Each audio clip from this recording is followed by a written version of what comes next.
What's up, ladies and gents? We're back with another Palworld video. This video is going to be a tips and tricks guide for early to mid game. I'm currently level 53 on hard mode. I play this game a lot during the beta. I'm addicted to it now.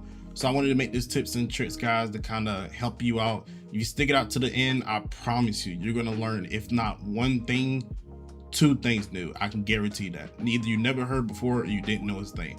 I can guarantee you if it is, and if I'm right, make sure you drop a like if you enjoyed the video. And if you're ready, let's get into it. All right, the first tip is going to be go to settings, options, game settings, keyboard, single butt press hold for interactions. You want to turn that on, and for controller pad it's the same thing. What this does is this gives you the ability to, when it comes to doing the action or building something, you can just tap the button once instead of holding the button. The next tip is going to be about food management. When it comes to managing pals, especially early in the mid game, you need to be wary on how much it costs to manage them food wise. If you look at a pal, the food bread symbols indicates on how much they need to consume to fill their hunger bar. So in the beginning, you really don't want to be going and try to find the best pal you can to do it in a certain task, because it is possible that that pal requires a lot of food to manage, and in the early game maybe you only have berries. Having berries for a pal that's requires almost an entire full thing icons of pals, they're going to be hungry a lot, they're going to be constantly going back to the food box, and they're not going to be getting tasks done that you want. So what you want to do food wise is you want to make sure you have some type of food supply that can suffice for the pals that you have in the base. Salad is really good for a very long time because it only takes 2 lettuce and 2 tomatoes. The nutrition is 84, and it also helps with their sanity at 11. Salad is really good. Just drop 2 plantations of tomato, 2 plantations of salad, and you can run your entire base on salad. A lot of people do that. You can also run it on buttermilk pancakes. A lot of people tend to do that as well, but just make sure that if you're going to be using a lot of pals that require a lot of food and nutrition, you actually give them good foods that can help with that. Right now, currently, I'm on grating with 113 nutrition and 14 sanity. That's what I'm doing. But whatever you're going to do, make sure that in the beginning, oh my God, I just got level 7, level 6, this, mining, kindling, whatever it might be. If you do not have the food to suffice for that pal, it's not going to be worth it. So make sure you're making good nutrition for your pals. Another tip is that you always want to be producing something. If you are currently able to, make sure that you have things producing all the time, because why would you want to come back to the base and see, oh, okay, I'm ready to build that armor. Okay, now I need to get this, I need to get that, I need to get cloth, I need to get this. Most safe things, you can always just have spears, always have ammo going, always have like cloth going or gunpowder or whatever it is. You always want something being building, so when you get back you won't be like, oh, I need this now and I have to sit here and wait for that. You can always just have something going at all times. No matter what, I know I'm gonna need polymer right now, so there's no reason why I should have 53 polymer going right now while I'm not away. And also, what you also can do, if I were to cancel this and if I were to pick it back up, make sure that you click at the bottom here, allow by transport pals. Allowing by transport pals allows things to get transported by the pals, and it won't just sit there. So it depends on if you want it to just sit there or not. Maybe it's food, you don't want it to get put somewhere it's not supposed to go and it's supposed to get expired, or you don't want to lose it, but you can always put transport and it will get moved along as you're gone. I do this when it comes to food. I do this also when it comes to flour. I just get things to get moved while I'm not there, so I won't have to come back and feel like I'm moving everything. Another tip would be to use a guild chest. Any food that you put into a guild chest will not expire, but you have to be careful about this because pals will not eat from it. They only consume food that's from a food box or a food basket, but it's a good way to put if you want to just stack cakes in here or stack any kind of food in here, putting food in the guild chest stops timers, so it's a really good way to not have everything spoil on you if you don't want to make refrigerators or anything like that. Next thing I want to talk about is the PAL condenser. You really want to be condensing PALs. Yes, the game gives you XP for catching 5 PALs of the same kind, but realistically you want to catch a lot more than that, because when it comes to the PAL condenser is very strong. You can take PALs and you can add 4 to it, and it will boost their max health, their attack and defense, and I believe a random stat. I don't really know why it goes into certain stats. I haven't figured this out yet, and then it gives 1 star. You can do this 4 times, and now it's going to require 8, and then it's going to require more, and then it's going to require more. This is really good because this moves their passive skill or their partner skill from level 1 to level 2. So for instance, if it was a cow, if you were to level up a cow, their milk maker will go up and they will produce more milk than they would if the skill was level 1. So using the PAL condenser is very strong. Once you figure out what PALs you want to go around with, you should go repeatedly catch that PAL to make the PALs either in your base or the PALs that's in your party stronger by using this PAL condenser. You should be using this PAL condenser a lot. Just don't catch PALs for the first 5 times, catch them multiple times so you can get the full value of this PAL condenser. Another way to make your PALs very strong is to enhance them. When it comes to your PALs, you want to use PAL souls to enhance their max attack and their max power. As you can see, when it comes to my Pin King, his attack is 741. But if I were to enhance this again, it goes up to 759. So you definitely want to enhance the max health, attack, and defense. I really wouldn't worry about when it comes to upgrading the work speed, because the PALs in the base are gonna be doing that for you. And you're probably saying, okay, what happens when I run out of PAL souls? Did you actually know that you can craft PAL souls in your base? So let's say, for instance, you used all the blue and now you're on purple, you're on gold. You can craft these at your crusher. Let's say you only found blue ones, but you need purple ones to level up your PALs. You can use blue to make purple. You can use purple to make the gold. You can use the gold to make the orange. You can craft these at the base. The PALs in your party, you need to be upgrading them with the PAL souls. It's very handy. If you don't have PAL souls, make sure you are finding them on the map. They're all over the map. If not, make them. They are very useful. It's a good way to make your PALs stronger. Next tip has to do with the PAL expeditions. When it comes to the PAL expeditions, just come here, auto assign it, and let it do it for you. You could go through, figure out the numbers, who's the best to send. Maybe it doesn't figure out as good as you want a better percentage, but honestly it can save you a lot of time if you just come over here and you just auto assign it and then just send them about their way. It's honestly the easiest way to do it. And if you have certain PALs that you don't want to send, go to expedition exclusive settings and then click that PAL. And now when you auto assign, this PAL will not get sent in. You can do that because maybe you want to save this PAL to come back because you want to use it for a boss fight or anything. You don't have to send every single PAL. You can exclude certain ones. Next tip I want to give is when it comes to knowing who to put in the ranch. If you were to come to sort and then go to farming, click farming and then click sort, this is going to show in order all the PALs that you can put in the base, and it will tell you what they give. Cows give milk, these give wool, these give venom glands, and then if you were to scroll over, it will stop around here. As you can see, you no longer see that farming mark once I get to the member set. So from Capriti all the way to here is all the PALs that I can put in my base. You can go on the internet, go on TikTok if you want to look for what PALs give what, but if you don't feel like doing that, you can always just come here, sort it, and you can just look that these give various seeds, these give milk, and then these give leather. The next tip I wanted to give is about base locations. Typically, you want a base that's really good for resources, and then a base for maybe producing things, and then the base maybe for food.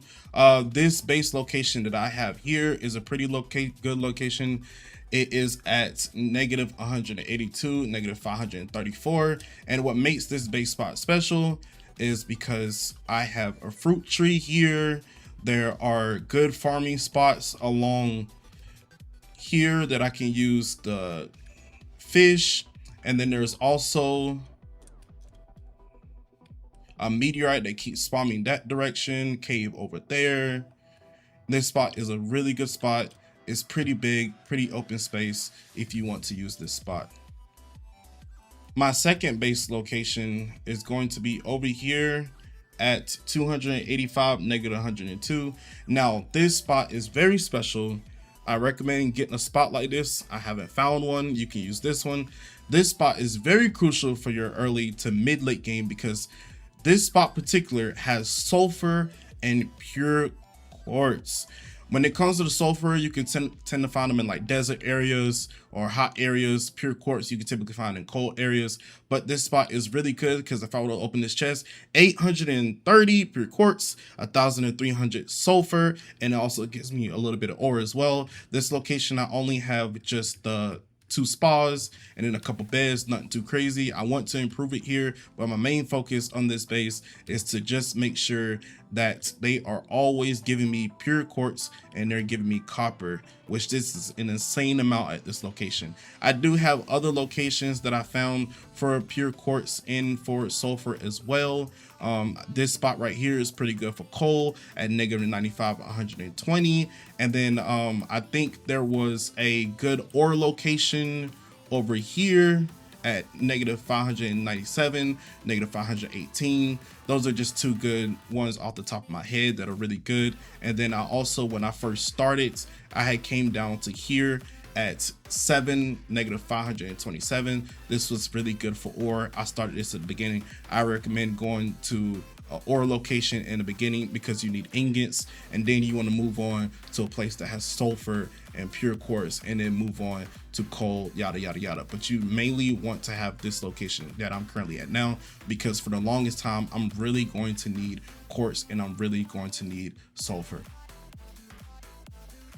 The next tip I wanted to give is, what do you do when you don't have a guild chest yet? Maybe you haven't reached that level, or maybe you haven't put one at your second location. I recommend putting the guild chest down because the guild chest lets you share items between all your bases. But let's say for instance you don't have one, since like I haven't put one here to show you this example. One trick that you can use is, let's say I'm gonna get too heavy by moving all this sulfur. As you can see, I can't move. Even if I were to pull my pile out, I can barely move. One little trick that I did when I was in the beta is just to have a grappling hook, and you can just grapple to your next base, and that way it could be easy for you to transfer it if you don't have a guild chest. And just like that, and then by the time I get here, it will be off cooldown again, and I can just move it in the chest. That is a way that you can move stuff if you are too heavy. Next tip will be that if you come back from a quest or come back from exploring, and the quickest way is for you to press tab, press R, and then click stow, and this will move everything that from your inventory into a chest nearby if it's already in that chest. If you don't have a little bit of that already in the chest at your base, it will not move from your inventory. There's maybe another way of doing it. I haven't figured that part out, but I just know that if you have anything in your base of the same item, if you come back, tap R, it will just stow all of that into a chest without you having to do anything. This same thing also applies if I were to come over here to stone. There's stone in the chest, tab R, stow, and it moves it for me, so I won't have to walk around with my pockets too heavy. Just like that. The next tip I wanted to give is the 50% boost to your XP relaxers effigies. I will show you their 4 locations now.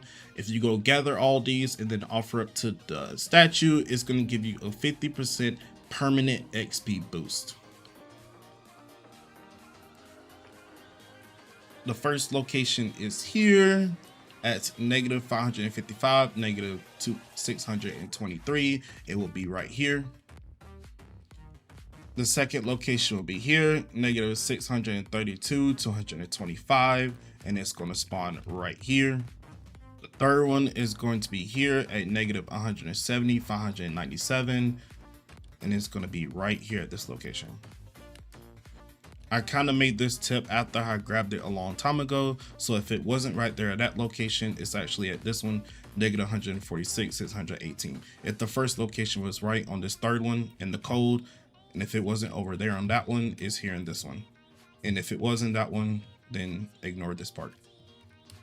And the last location, once you come to this waypoint on the map next to the tower at 541, 335, you're gonna come off on this cliff over here, and I'm gonna show you where it's at. Once you come down here off the cliff and you see the entrance to go talk to the black market guy, over to the left here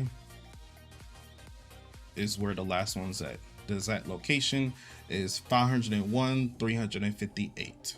The next tip I have to give is to explore the map and look for eggs, and usually ping their location by pressing E with a marker and then choosing the egg marker.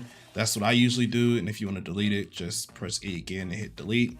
But I usually go on egg runs where I just go to past locations that I marked for egg, and then I will go and get that egg. And usually if it was a huge egg, it'll be a huge egg again. That's not always guaranteed. Sometimes it's not. I don't know the math behind that. I also don't know the math behind when it respawns. Sometimes I go to that location, it's a huge, sometimes it's not a huge again, sometimes it's a smaller one. I don't know if the smaller ones that you found on the map are also possible huge ones as well. I don't know if there's a thing where every egg spawn has a potential to rotate between huge, common, or large. I don't know. I just keep going back to the ones that I found are huge, and that works for me. And what I'm gonna do is that I'm gonna go ahead and give you a couple of locations. This one is 163, negative 462. Another one I can give you is 152, negative 192. Another is 281, negative 186. One on top of the Anubis head is gonna be negative 130, negative 87. I give you a couple on the volcano. You have negative 766, negative 523. Then you also have negative 559, negative 564.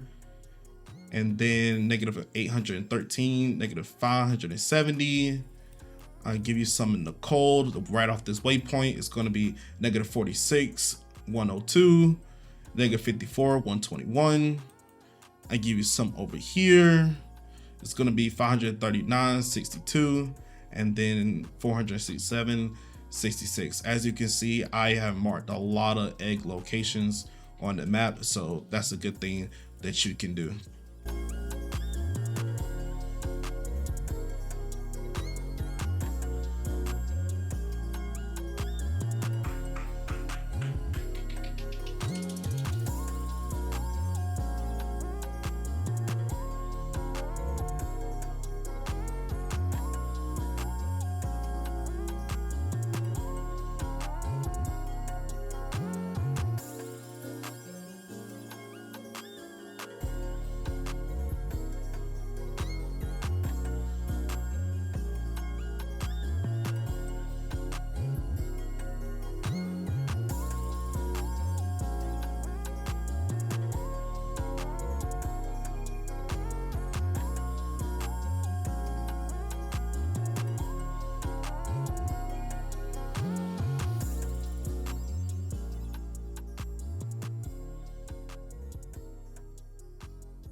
From those eggs, I just got 2 Suzakus, and you still get XP for every single last one of those egg catches, if I didn't get a chance to mention that.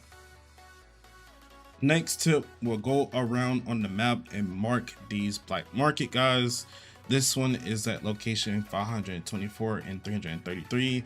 These guys are really good. Do not underestimate. You can buy pals from them. Other ones sell other accessories. The pal ones are really good because, for instance, this pal might be too high level enough for me to catch, but if I were to buy this pal, it still counts as a catch, gives me the XP, and it still counts going towards my 5 catches. It is really good, so I'm gonna buy the other ones as well because why not? And as you can see, that is 5 catches of a pal I didn't have to go catch myself.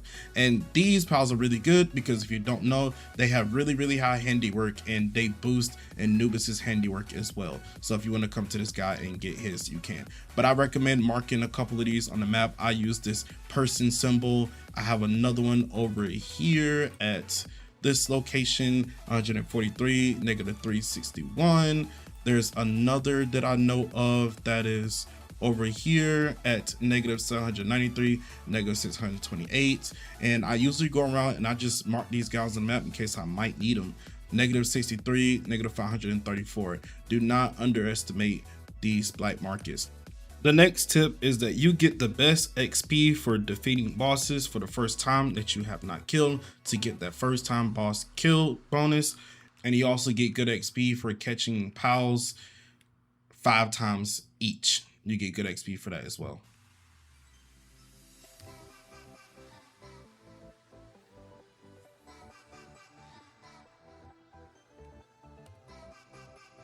To go with the bonus of defeating bosses for the first time, if you were to come over to click key items, you will see that when you defeat a boss, you get their token. And it says simply possessing it permanently increases the stats of pals in your team, and you'll see it says electric damage enhancement small. So depending on what it is, what element, having this token from just defeating it strengthens some of the pals in your team. So there's no reason why you shouldn't be going around the map and defeating every single boss that has a icon at least once. Every single one. The next tip I will give is to explore high level areas. Exploring high level areas, you will see things like legendary spears. You'll see good things in chests. I recommend going around high level areas that outrank you in power. It might be a little dangerous because if you get caught by a pal that is stronger than you, they could take you out. But when it comes to these high level areas, there are a lot of good things laying around, and the debris also give you good loot as well when you come to a high level area that's way higher than you.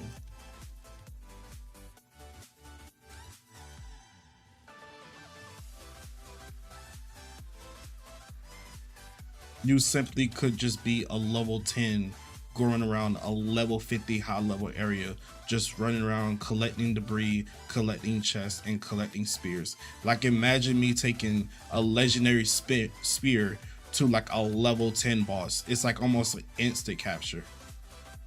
And I don't do this because typically for some reason I never run out of keys, but you could also just catch a Meemog. And the Meemog's partner skill is that when it's in your party, it can unlock chest without a key. And remember I said earlier that if you go to a PAL condenser and if you were to condense a bunch of the same PAL, it levels their abilities. So it's possible that with this Meemog you could level his ability to the point where you're just going around and getting insane chests that require like a silver or gold key for free because you level his ability. And do not underestimate the damage that the Meatball can do, because as you can see, this is one I caught that was level 34 and the abilities 200, 120, 160 is not bad. And I could also just teach this PAL a stronger ability because I believe I do have an ability called Apocalypse that does 400 power. So I could just take a Meemog and just go around with it and it could be strong, but I choose not to. So that's another tip for you if you want to go around with a Meemog. Next tip will be with these handbooks. As you can see, they're legendary, so you don't come across them often. To me, it seems like the best thing to do would be use these only on pals that have level 7 of a specific attribute.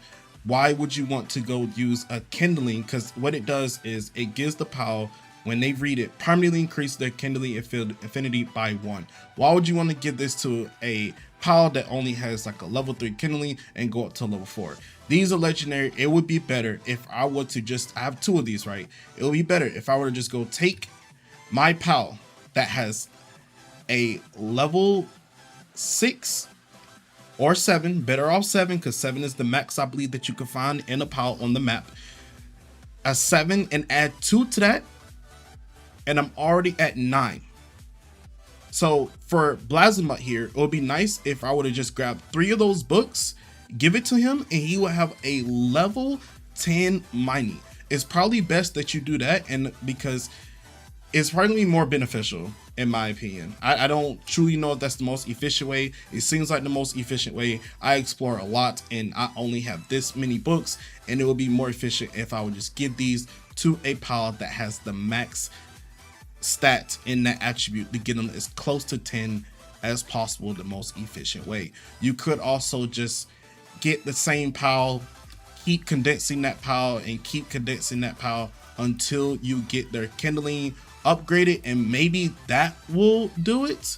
Like as you can see, if I were to condense this Blaze Howl, he would have a 6 affinity and kindling. If I were to do that again and then condense him again, he'll be at 7. Who knows, maybe this is another efficient way to do it with the books, but I just know that you would get better value if I would have just take these 2 books and I would have just give it to my Blazamut that's already at a level 7 in mining or kindling or whatever it might be. The last tip I would give is to explore. This map is beautiful. This game is nice. Just by coming over here, I just got almost 24,000 XP. You never know what you can find exploring. Either it's getting eggs, or it's getting chests, or it's getting maps or items. When it comes to exploring is very strong. It's very fun, and honestly, it can be very OP as well. I definitely recommend just exploring the map. You never know what you'll find in this game.